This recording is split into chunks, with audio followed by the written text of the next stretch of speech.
दिल्ली से आए इतिहासकार हरपाल सिंह राणा जी ने आज प्रेस कॉन्फ्रेंस कर सेल्यूलर जेल के लाइट एंड साउंड शो के टिकट के मुद्दे पर अपने विचार रखे। उन्होंने पहले भी सेल्यूलर जेल में फ्री एंट्री को लेकर आवाज उठाई थी। और यहाँ की जो स्थिति परिस्थिति है वो देश में हर एक जगह स्थिति परिस्थिति खराब है, लेकिन यहाँ की स्थिति परिस्थिति भी ज़्यादा अच्छी नहीं कही जा सकती। और अनेकों ऐसे विषय हैं जिन पे यहाँ पर अनियमितताएं हो रही हैं, कोई सुनने वाला नहीं है, कोई अनेकों प्रकार की परेशानियां हैं। लेकिन हम इसमें जो मुख्य बात आज करना चाहते हैं वो करना चाहते हैं सेल्यूलर जेल के ऊपर। सेल्यूलर जेल में जो लाइट एंड साउंड शो का 300 रुपये का टिकट लगता है, वो टिकट शहीदों का अपमान है, सीधा सीधा कहा जाए। शहीदों की कुर्बानी को भी बेचा नहीं जा सकता। शहीदों की जो कुर्बानी होती है वो फ्री में सुनाई जाती है। आप जाइए किसी गुरुद्वारे में, अनेकों संस्थान, अनेकों जो हमारे धार्मिक संस्थान हैं, किसी में कुर्बानी को नहीं बेचा जा सकता, लेकिन यहाँ कुर्बानी को बेचा जा रहा था। पहले ही 10-5 रुपए का टिकट होता था, फिर ये बढ़ता बढ़ता बढ़ता 30 रुपए का हुआ, फिर 50 रुपए का हुआ, और अब एकदम 300 रुपये का कर दिया गया है। कई अनियमितताएं हैं जो कुछ साथी यहाँ पे बता रहे थे, शायद अभी हो सकता है आ जाए, नहीं तो मैं रखना चाहूँगा कि जो 300 रुपये का टिकट है, मैं इस पे 2021 से पत्राचार कर रहा हूँ। मुझे पहले 3 पत्रों का जवाब नहीं दिया गया। 22 में कहा गया कि हम इस पर पुनः विचार करेंगे। मेरे पास वो पत्र मौजूद हैं जो हम दिखाना चाहते हैं कि पुनः विचार करेंगे। फिर 23 में कहा कि हमने इसमें 5 करोड़ रुपए खर्च किया है। 22 में ही कहा 5 करोड़ रुपए खर्च किया है, हम इसको कम नहीं कर सकते। लेकिन कुछ ऐसी जानकारी भी मिली है जिनमें ये 5 करोड़ रुपए तो भारत सरकार ने खर्च किए हैं, लेकिन ये प्राइवेट कंपनी के द्वारा संचालित किया जा रहा है। अभी क्या सच्चाई है इसकी जांच का विषय है। हम प्रयास कर रहे हैं वो निकालें, आप भी निकालें या श्याम सिंह जी निकालें कि जब प्राइवेट कंपनी को दिया गया है और 4-3 साल हो गए हैं, तो 5 करोड़ रुपए सरकार ने खर्च किए थे, तो प्राइवेट कंपनी की 300 रुपये किस लिए ले रही है? ये कितनी सच्चाई है इसकी हम कोई गारंटी नहीं ले सकते, लेकिन ऐसा कहा जा रहा है। एक विषय है जो लाइट एंड साउंड शो दिखाया जाता है, उसमें जो 300 रुपये लेकर अगर बारिश हो जाए, पिछले 1 हफ्ते से मैं देख रहा हूँ 1 से 2 शो या तो पूरे खत्म हो जाते हैं या आधे शो बीच में रोकने पड़ जाते हैं, तो उनको वापस पैसा नहीं दिया जाता। क्यों नहीं दिया जाना चाहिए? ऐसे ही इसके ऊपर मैं चौथी बार यहाँ पे आया हूँ, शायद चौथी बार यहाँ पे आया हूँ। उसका जो अभी तक प्रयास रहे हैं वो प्रयास सफल ना होने का उसमें एक मुख्य कारण है कि मैं यहाँ का नागरिक नहीं हूँ, लेकिन अभी यहाँ के बहुत से व्यक्ति जुड़े हैं, बहुत सी संस्थाएं जुड़ी हैं, बहुत से संस्थान जुड़े हैं, तो उनका भी ये कहना है कि अभी उनका समर्थन पत्र भी आया है। मैं अभी आपको दिखाऊंगा। कुछ 1-2 काउंसलर ने समर्थन पत्र दिया है, कुछ व्यक्तियों ने समर्थन पत्र दिए हैं, तो वो भी हम दिखाना चाहेंगे। और सबका जो कहना है वो ये है कि सेल्यूलर जेल क्रांतिकारी इतिहास का ऐतिहासिक इतिहास है। क्रांतिकारियों का सेल्यूलर जेल, वहाँ पर सेल्यूलर जेल में जो 300 रुपये का टिकट है, इसको कुर्बानी को भी बेचा नहीं जा सकता। यहाँ पर कितने लाखों क्रांतिकारियों ने अपना बलिदान दिया है, हजारों क्रांतिकारियों ने बलिदान दिया है, वीर सावरकर जी ने दिया है, और अनेकों नाम लिए जा सकते हैं।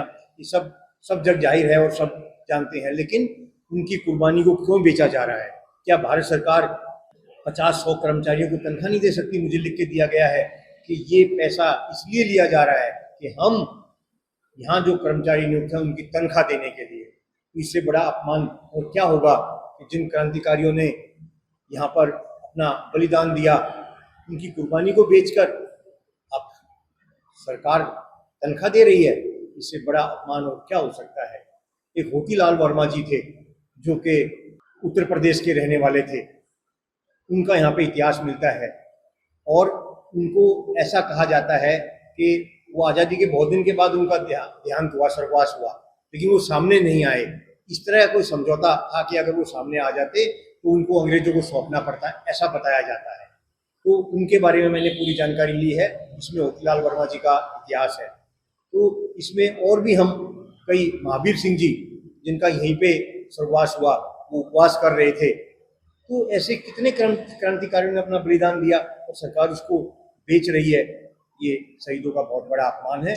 मैं कहूँगा श्याम सिंह जी से कि वो इस विषय में अपनी बात रखें कि क्यों नहीं लिया जाना चाहिए और इससे कितनी हानि होती है, और कितना लोग जो आज की जरूरत है, जो आज की आवश्यकता है युवाओं में, हमारे देश में जो आज की आवश्यकता है वो सबसे ज्यादा आवश्यकता है देश के क्रांतिकारी इतिहास को पढ़ने की, पढ़ाने की। इनका इतिहास किताबों में पढ़ाया जाना चाहिए, सिलेबस में लागू होना चाहिए, लेकिन नहीं किया जा रहा है। ये हमारे युवाओं के साथ भी अन्याय है, देश के साथ भी अन्याय है। इससे प्रेरणा लेकर युवा बहुत कुछ कर सकते हैं। सेलुलर जेल में जो बिल्कुल बहुत महत्वपूर्ण बात है, सेलुलर जेल जो है वो राष्ट्रीय तीर्थ स्थल घोषित के क्यों नहीं, राष्ट्रीय ये जो स्मारक घोषित है, अच्छी बात है, बहुत से देश में स्मारक घोषित है, लेकिन राष्ट्रीय तीर्थ स्थल बहुत महत्वपूर्ण होता है। और मैं तो ये मानता हूँ कि सेलुलर जेल क्रांतिकारियों का जो आंदोलन था, जो संघर्ष था, जो बलिदान था, सेलुलर जेल से ज्यादा देश में शायद ही कहीं मिले। बहुत जगह मिलेगा, ऐसा नहीं है, लेकिन बहुत महत्वपूर्ण सेलुलर जेल का है। इसलिए राष्ट्रीय तीर्थ स्थल घोषित हो सेलुलर जेल, ये हम चाहते हैं। करीब 3 साल से एक छोटी सी इशू को लेके अंडमान निकोबार प्रशासन से, चाहे आप डिमांड कर लीजिए या उनका प्रार्थना पत्र जो भी है वो भेज रहे हैं। अंडमान निकोबार प्रशासन इस मुद्दे पर इसको रिव्यू करके और इस पर जैसा कि इनकी मांग है और मांग के पीछे आखिर इनका उद्देश्य क्या है, ध्येय क्या है। 300 रुपया फीस कोई ज़्यादा नहीं है, लेकिन मेलैंड में भी कई जगह लाइट एंड साउंड का प्रोग्राम है, वहाँ पर भी जो है फीस है ज़्यादा भी हो सकती है, लोग देखते हैं।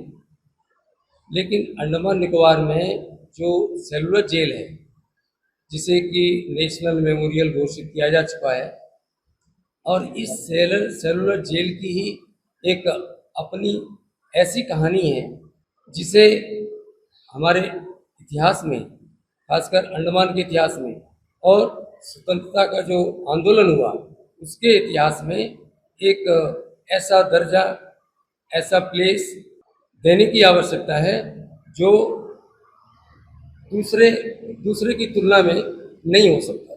सेलुलर जेल बनने से पहले बहुत सारे लोगों के दिमाग में यही बात है कि सेलुलर जेल, काला पानी में सेलुलर जेल। लेकिन उससे पहले वाइपर आइलैंड के ऊपर में 2000 आदमी की जेल बनी, वहाँ पर फांसी घर बना, पनिशमेंट सेल थे, महिला को भी रखा जाता था, और जो भी पैनल सेटलमेंट या फ्रीडम फाइटर आते थे शुरू में 1857 के बाद में वहाँ पर ही जो है ले जाके रखते थे। वो जेल की अपनी कहानी है और उसका अपना इतिहास है। 42 से लेके 45 तक जब जापान फोर्सेस ने आइलैंड्स को कैप्चर कर लिया, उसके बाद में फिर ब्रिटिश ने रे ऑक्यूपेशन किया 45 में।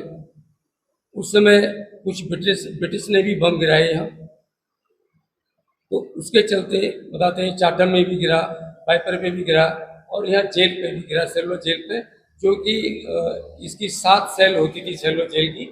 7 में से वो 4 सेल में कुछ डैमेज हुए थे, जिसके चलते बाद में प्रशासन ने उसको तोड़ के और मेडिकल पीछे बना दिया। हालांकि उसका उस समय भी जो उस समय के सामाजिक कार्यकर्ता थे, जो पुराने लोग थे, उन्होंने विरोध किया कि इसको तोड़िए मत, ये ऐतिहासिक जो है बिल्डिंग है और इसको मेंटेन किया जाना चाहिए। लेकिन प्रशासन ने नहीं मानी।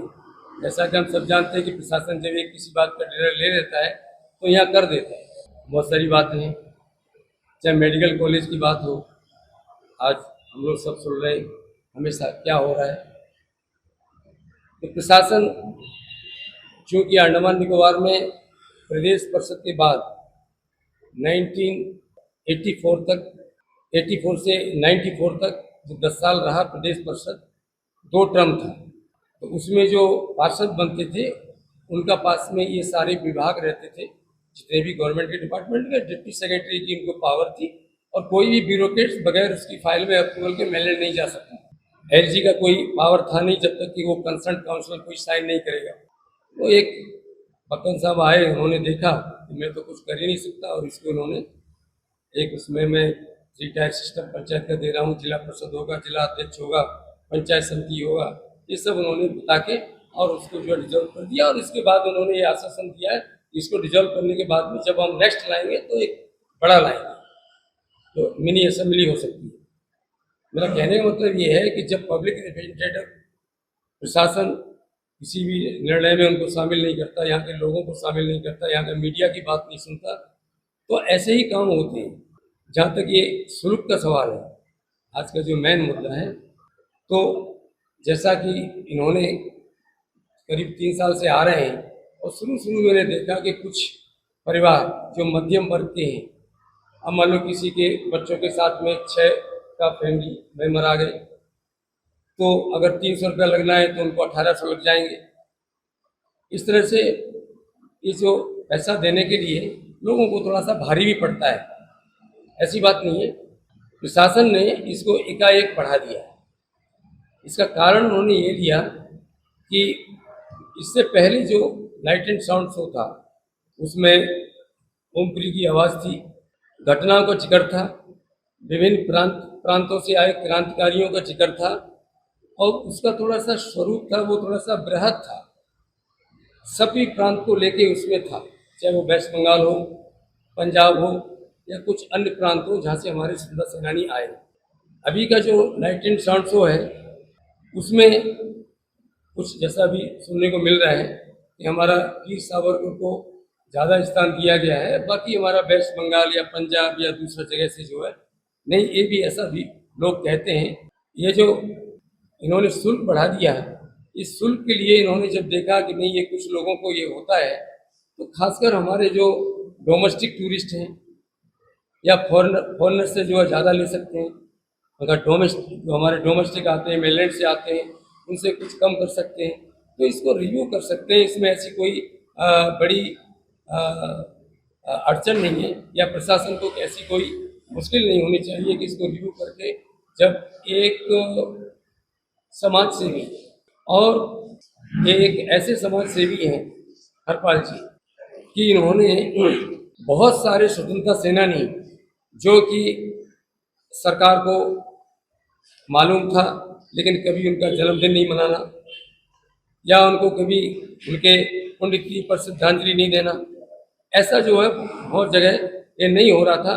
तो इन्होंने उन ऐसे जो खोए हुए लोग थे स्वतंत्रता सेनानी, उनको जो है खोज के और वहाँ पर एक ऐसी व्यवस्था बना दी कि जो है हमारा इंडिपेंडेंस डे हो या हमारी ये 26 जनवरी हो, तो उस समय कम से कम उनको श्रद्धांजलि दी जा सके, उनको याद किया जा सके। इससे क्या होता है कि जो है हमारे समाज में नई जनरेशन है उसको एक प्रेरणा मिलती है।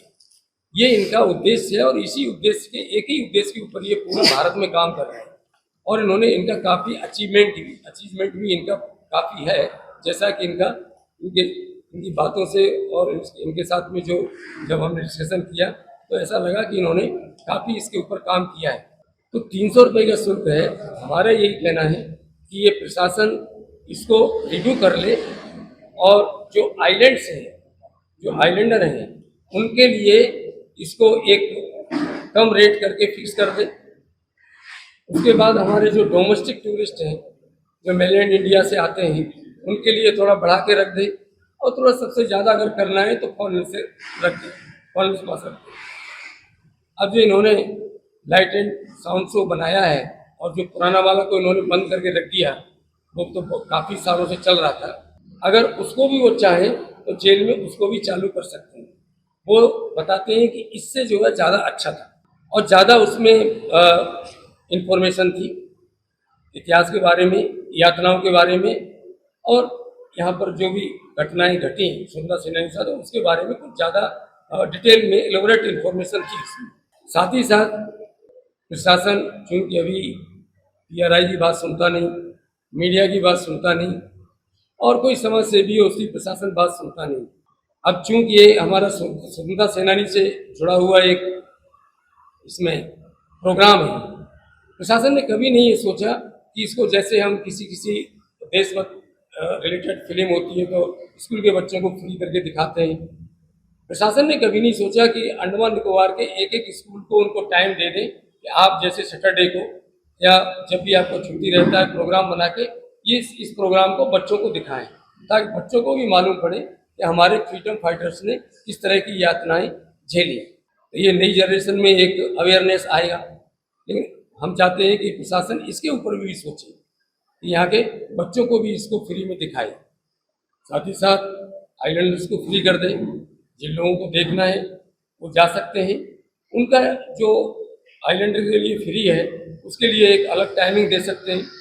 तो हमारा जैसा कि सर का ये कहना है और रेफरेंस से वो उठा रहे हैं, और एक छोटा सा इशू है, और ये जिसके लिए हमारे लेफ्टिनेंट गवर्नर साहब एम्पावर्ड हैं, ये इसके लिए कोई मंजूरी सेंटर से तो लेने की ज़रूरत नहीं है।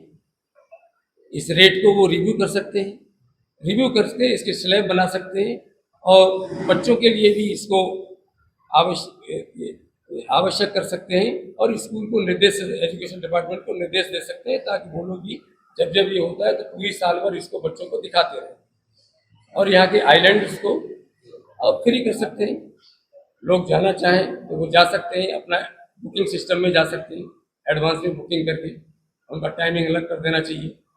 पिछला जो लाइट एंड साउंड शो है उसको भी लगा देना चाहिए, उसमें भी काफ़ी पैसा खर्चा हुआ था, काफ़ी साल प्रशासन ने चलाया। तो इसमें कोई ज़्यादा ईगो सिस्टम वाली बात नहीं है। एक ऐसे समाज सेवी जो कि मेलनेट से ताल्लुक़ रखते हैं और उनको कोई ऐसा कुछ लगा है और उन्होंने इस मुद्दा को उठाया है, तो इसको प्रशासन को रिव्यू कर लेना चाहिए। मेरे ख्याल से लेफ्टिनेंट साहब को, जैसा कि वो बता रहे हैं कि उन्होंने टाइम मांगा था, मिलने का टाइम शायद नहीं मिला, 4 बार मांग चुके हैं। तो देना चाहिए। और एकदम ये कह देना कि नहीं इसको नहीं कर सकते, ये जो है थोड़ा सा ठीक नहीं लगता प्रशासन के लिए। और जहाँ तक इसके पीछे कि भाई आप क्यों ऐसा चाहते हैं, तो कई बार सोचने से लगता तो ऐसा जरूर है कि हमारे जो स्वतंत्रता सेनानी थे, जिन्होंने जो यातनाएं सही जेल में और जो कुर्बानी दी, उसके बारे में कुछ इतिहास को अगर हम बताना चाहते हैं हमारी नई जनरेशन को, तो उसके लिए हम एक शुल्क ले रहे हैं। तो वो एक लगता तो ऐसा है कि बाकी में जो उन्होंने बलिदान दिया था उसके बदले में आप कुछ हासिल कर रहे हैं, या ऐसा भी सोचने से लगता है। अगर हम ऐसे ही सोचें और ऐसे ही सब आदमी सोच ले कि भाई ठीक है, अभी जैसा बहुत लोगों से बात करते हैं वो उसका एक फट से जवाब देते हैं, अरे 300 रुपये क्या है, ले लीजिए, क्या होता है। सवाल वो नहीं है, सवाल 300 रुपये के नहीं है। सवाल जो है लोग जो है 3000 रुपये दे के भी दे सकते हैं, वो एक अलग बात है। लेकिन जो एक कुर्बानी वाला एस्पेक्ट है और जिसके बदले में शुल्क है, हाँ शुल्क होना चाहिए। भीड़ को नियंत्रित करने के लिए वो एक रेगुलेटरी फीस होनी चाहिए और इसको रिव्यू करना चाहिए। यही हमारा प्रशासन से दरखास्त है, इसमें कोई हर्जा नहीं है। ये हस्ताक्षर अभियान भी चलाया है, वहाँ पर भी चलाया है जाके, और हम अलग अलग व्यक्ति, बहुत सी संस्थाएं, यहाँ पे लगभग 15 संस्थाएं ऐसी हैं जो हमें समर्थन कर रही हैं, और कुछ संस्थाएं के पदाधिकारियों ने आश्वासन दिया है कि हम यहाँ उपराज्यपाल को भी देंगे और देश के प्रधानमंत्री को भी ऐसे पत्र देंगे।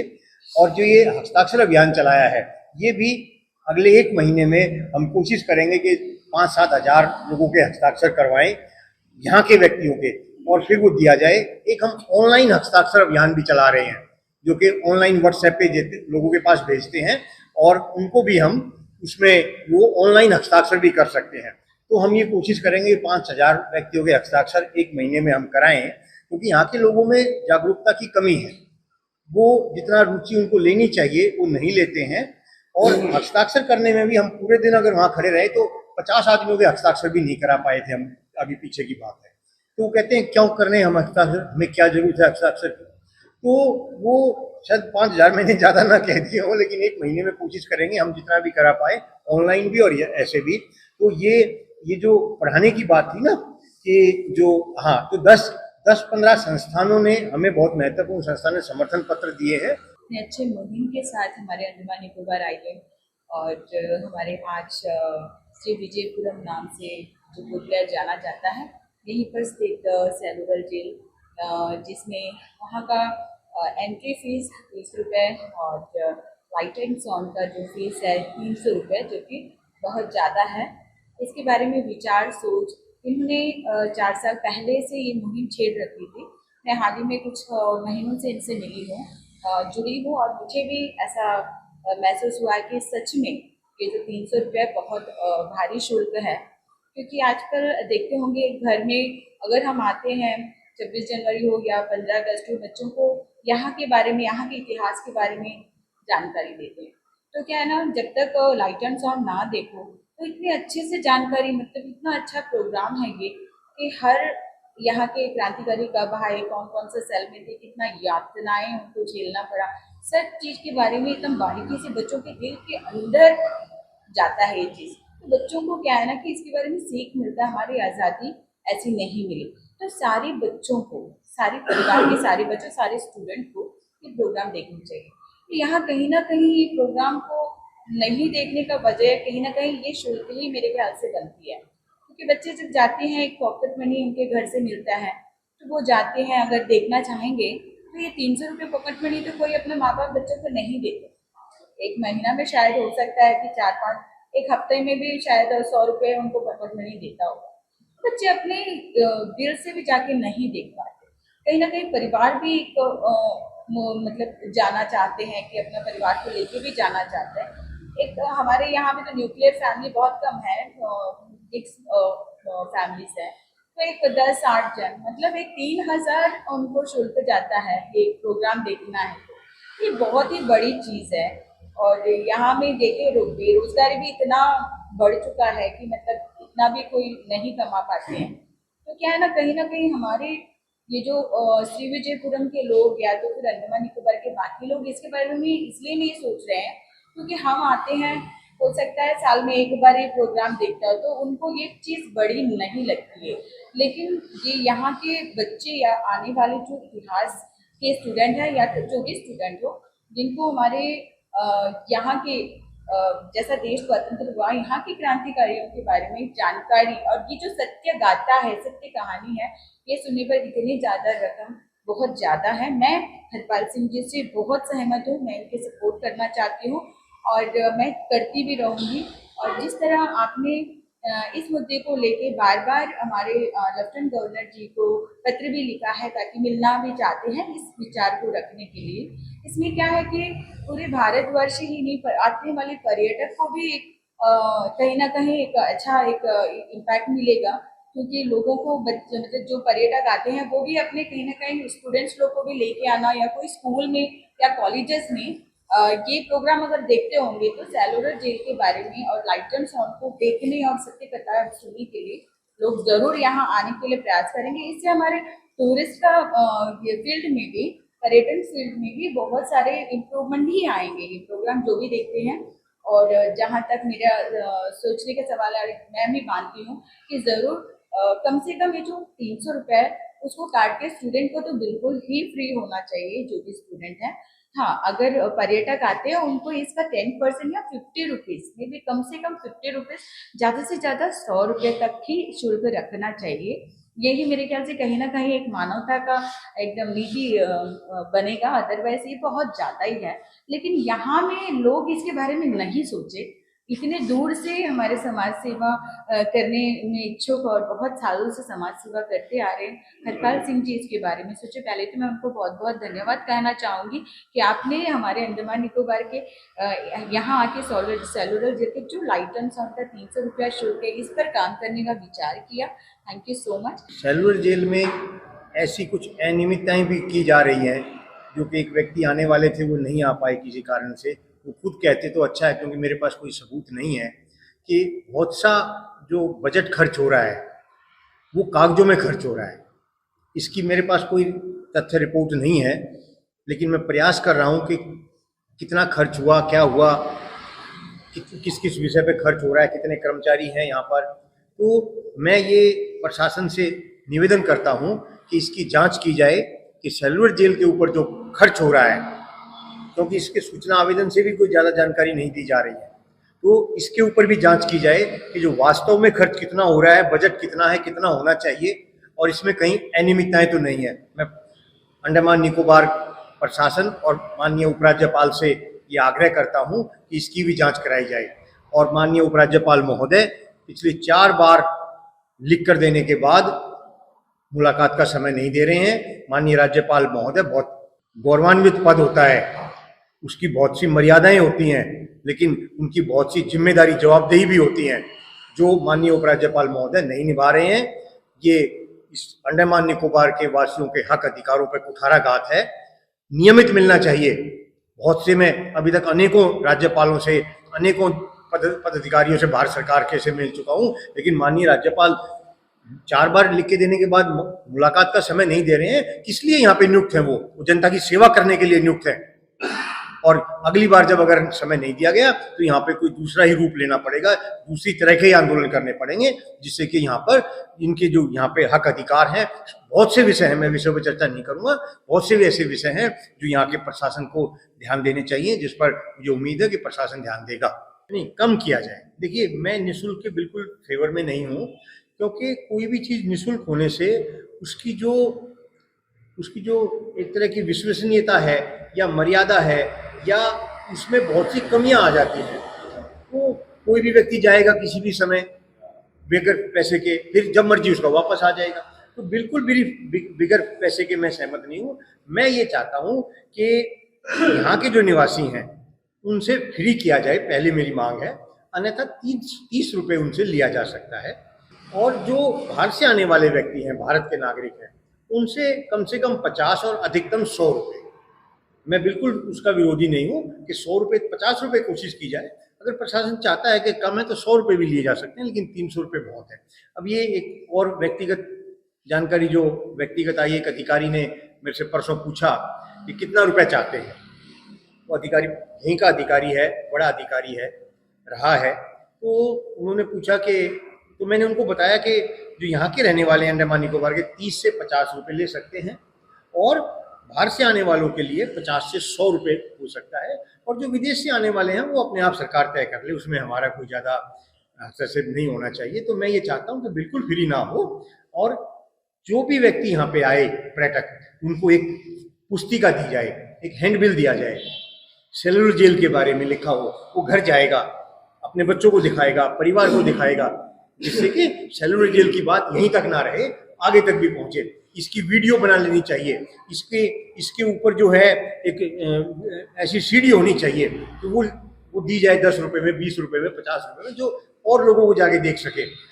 मैं वहाँ पे गया, अभी इनकी जो ऊपर इतिहास रखा गया है, मैंने 2-3 व्यक्तियों का इतिहास निकाला, थोड़ा थोड़ा इतिहास लिखा हुआ है। अब ये इतनी बड़ी सेलुलर जेल का इतिहास, और वो एक आधे पेज में भी नहीं है, एक पेज में 8-8, 5-5 व्यक्तियों का है। तो ऐसा क्यों? महावीर सिंह जी ने कितनी बड़ी कुर्बानी दी, छोटा सा इतिहास लिखा हुआ है उनके पास।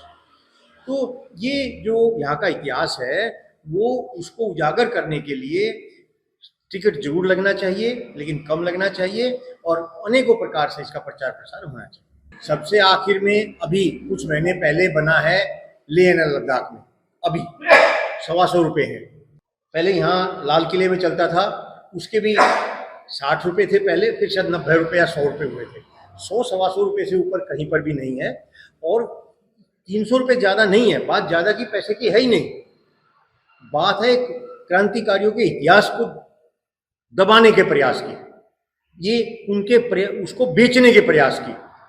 300 रुपये में अगर सरकार बिल्कुल फ्री कर दे तो क्या ये नहीं चला सकती सरकार? 10 लाख लोगों को तनख्वाह देती है भारत सरकार, 50 लाख लोग, 50-100 कर्मचारियों को तनख्वाह नहीं दी जा सकती? किसी और जगह क्या इस तरह का इतिहास को बेचा जा रहा है क्या? आप कितने धार्मिक संस्थान हैं, गुरुद्वारे हैं, किसी में लिया जाता है पैसा? ये क्रम शहीदों का अपमान है, इसको बेचने का प्रयास किया जा रहा है, और इसको लोगों तक ना पहुंचे, ये इसका भी एक षड्यंत्र है। तो मैं ये कहूँगा कि शुल्क होना चाहिए, लेकिन जायज होना चाहिए, और इसकी यहाँ से अनेकों प्रकार के प्रचार प्रसार की जरूरत है, जिससे कि शहीदों का इतिहास, शहीदों की जो कुर्बानी है, शहीदों का जो बलिदान है, वो लोगों तक पहुंचे, लोग उससे प्रेरणा लें, और वो भी देश समाज के लिए काम करें।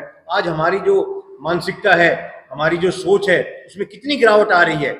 क्यों आ रही है? क्यों हम किसी तरह का इस तरह का कोई कार्यक्रम नहीं चला रहे हैं जिससे पता लगे जो हमें स्वतंत्रता मिली थी ये कैसे मिली थी, कितनी कुर्बानी किन लोगों ने दी थी। हमें फ्री में नहीं मिली थी। 6 लाख से अधिक कर्मचारियों ने, स्वतंत्रता सेनानियों ने अपना बलिदान दिया था। कितने लाख लोगों ने इसमें त्याग दिया। आज मैं दूसरी वहाँ पे देखने के लिए गया था, जो 44 एक शहीद स्मारक है, यहाँ से 25 किलोमीटर की दूरी पर एक 7 सपूत पार्क है। यहाँ पर इन लोगों को आज तक पूछा ही नहीं जा रहा है। आपने जेल का वो किया, उस जेल का पूरा इतिहास मिटा दिया गया, वाइपर जेल का। तो ये सब चीज़ें ऐसी हैं जिनको आगे बढ़ाने की आवश्यकता है। बात पैसे की नहीं है, बात शहीदों के सम्मान की है, बात देश के सम्मान की है, और बात आने वाली पीढ़ी को प्रेरणा लेने की है। देखिए, ये बिल्कुल गलत बदला गया है। पहले जो था और इसमें था काफ़ी अंतर आ गया है। और ये भी कहा जाता है कि पहले जो ओरिजिनल था, अब उसमें कुछ फेरबदल सही नहीं किया गया है। तो मेरा ये कहना है कि शहीदों के साथ छेड़छाड़ नहीं होनी चाहिए, निष्पक्षता से शहीदों की कुर्बानी को दिखाया जाना चाहिए, सुनाया जाना चाहिए। और ये जो है कि एक सरकार आई तो उसने अपना कर दिया, दूसरी आई तो अपना कर दिया, ये गलत है। शहीद शहीद होता है, उसने देश के लिए कुर्बानी दिया, देश के लिए बलिदान दिया, देश के लिए उसने स्वतंत्र कराने में अपना योगदान दिया है। वो सरकारों का नहीं होना चाहिए। वो शहीद शहीद होता है, देश के लिए होता है। ये शहीदों का सम्मान होना चाहिए।